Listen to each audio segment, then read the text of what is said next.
Hey everybody, we are joined here in the Neighborhood Loan Studio. My name's Andrew Augustiniak of the Augustiniak Lending Team. We do loans in 45 different states. Hopefully you guys get some type of value from these YouTube videos. My goal in these YouTube videos is to essentially just make it a Rolodex of information, right? I'm here joined, this is weird, I'm gonna be saying it like this. I'm here joined in studio with ChatGPT. ChatGPT, what's your name? Hey, Andrew. You can just call me ChatGPT or whatever name you prefer. I'm here to help out and make these videos as valuable as possible for your audience. Let's dive into it. This is great. This is going to be fun. Okay, I don't want to call you ChatGPT. I want to call you Lucy for this video. Is that okay? Absolutely. You can call me Lucy. I'm excited to be part of this. Let's in a fun and informative session. Okay, sounds good. All right, we're just gonna see what happens right now. So I want you to interview me with a few questions. Let's talk about Arizona specifically. Let's talk about you're a first-time home buyer and you're looking to build a plan over time. You're looking to just learn about mortgage, how to build wealth through real estate over time. Let's do an interview based around that. How does that sound, Lucy? That sounds like a fantastic plan, Andrew. I'll kick things off with some questions about first-time home buying in Arizona and how to build wealth through real estate. Let's get started. All right, take it away. All right, let's dive in. Lucy, welcome, Andrew. It's great to have you here. Let's start with a question that a lot of first-time home buyers in Arizona have. What are some of the key benefits of buying a home in Arizona right now, especially for those looking to build wealth over time? I love it.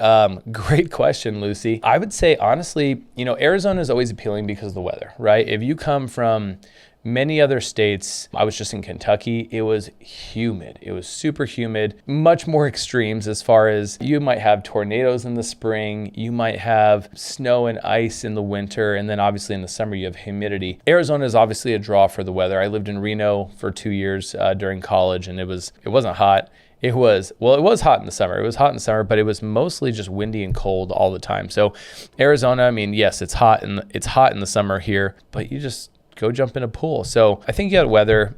Overall in Arizona, in the valley, you have price points that cover pretty much every demographic. So first-time homebuyers can still buy. It's a little bit harder for them to buy, closer to in town, but in Santan Valley where the markets are growing, just like Gilbert was and Chandler was 15 years ago, you can still buy beautiful new homes for under $350,000 that ultimately over time will grow in value. My first home was in Gilbert, 2013, bought it for $315,000. I think it's worth $750 now. So ultimately there's a lot of value potential increase for our first-time homebuyers buying their first home that'll increase over time and increase their investment simply because as the valley continues to grow on the outskirts, more people keep moving to Arizona simply because it's a place where there's jobs, there's good opportunity from an economic standard and standpoint, but most of all, the price points cover everybody and the weather is so good.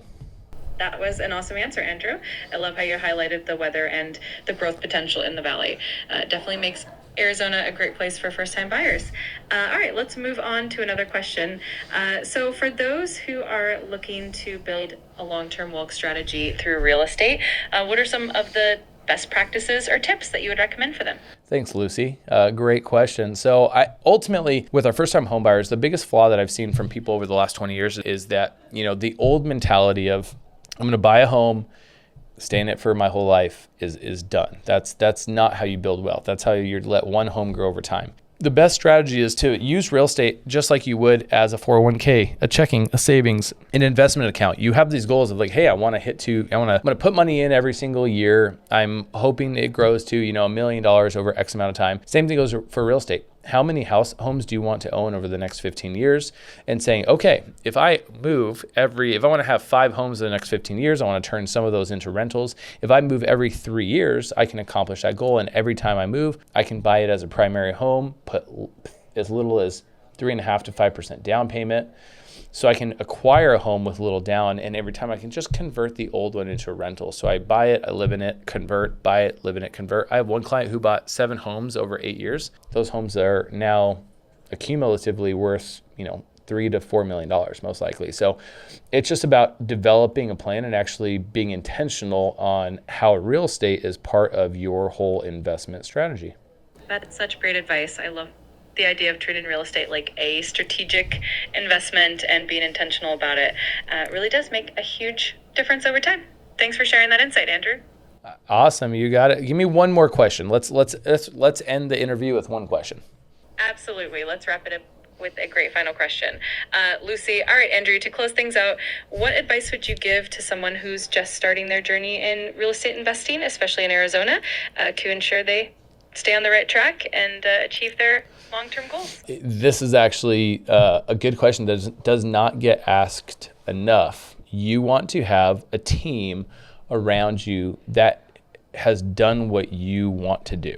The biggest flaw I see is, when it comes to choosing, your mortgage consultant or your real estate agent, even your insurance agent, if your goal is to pick up rental properties, you want to work with people who actively do that themselves. It's like using a realtor that doesn't even own a home. It doesn't make sense, right? And I don't say that to down the realtor that doesn't own a home, because there could be different reasons. But if they've never bought a home, period, for themselves, they don't understand the actual everyday practice of it, right? They don't understand the actual investment. They've never taken the risk themselves. So there's a different, it's like political views, right? There's theology of how something should work in somebody's brain, but actually the practicality of it working in the real life. And so the most important step is just working with individuals who have done it, are doing it, and living it themselves, so they understand and they actually can guide you in the right direction. That's such a valuable point. Having a team that's walked the walk definitely makes a huge difference and gives you that practical, real-world insight. Thanks for sharing that, Andrew. This has been a fantastic interview, and I'm sure everyone watching will get a ton of value out of it. Thanks, Lucy. This has been a weird interview. It's my first interview with ChatGPT, but that was the most realistic feeling interview I've ever had. So, guys, thank you so much for tuning in. Hopefully that was an entertaining experience. It was for me. If you guys have any questions, we do loans in 45 different states. You find all our information on our YouTube channel. Hopefully this brought some insight and some awe factor to it, and we'll catch you on our next video.